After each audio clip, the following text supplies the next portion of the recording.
Hang on hand with the best from Major League Soccer.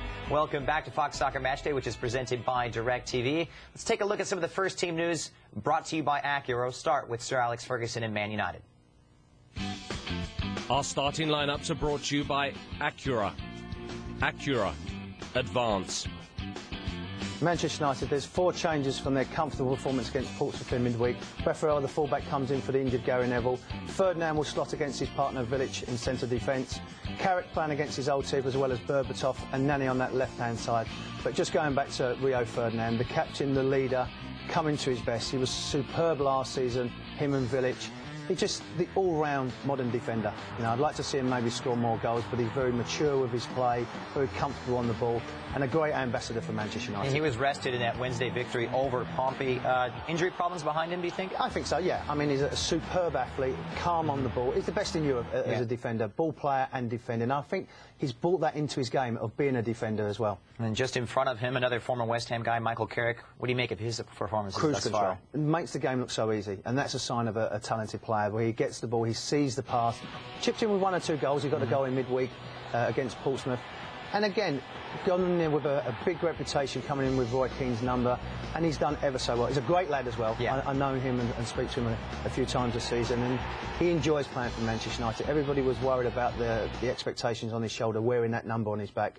It doesn't faze him. Scholes and Giggs due to retire pretty soon here, at least at the end of next season. Is he a long-term replacement? Yeah, I mean, you look at the quality they have, Anderson midfield as well, so there's enough quality in that team.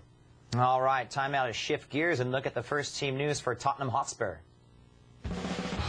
Just 2 changes from their very good performance against Newcastle, and he'll be absolutely delighted, King, to come back into the team, Harry Redknapp, with Woodgate, because them 2 playing a great understanding as well. Genius midfield, very composed midfielder. Looks like he could be leaving in the transfer window in the summer. Aaron Leonard, as we've said, on that right-hand side with blistering pace. And then for me, Bent, he's got 11 goals this season. Bit of an unsung hero. Yeah. Harry doesn't actually fancy him as a player, but he's done very well. You know, at the start of the season, he wasn't the choice when Keane had left and Berbatov, but he's chipped in with vital goals this season. He's got pace, and he could do nothing about the price tag that was on his shoulder, but he's the one shining light for me.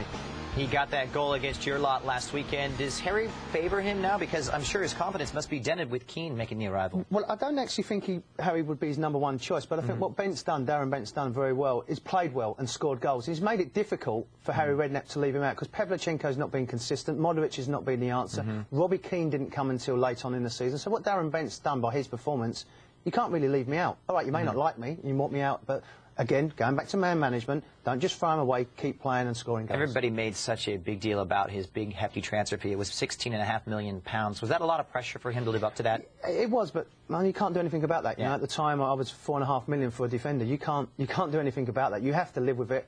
What you've got to try and do is enjoy that and be proud of what you've achieved. But he can't do a lot about that price tag. All right, talking of big money, a little bit deeper in the park, Luka Modric, how's he coming around right now? Getting better as the season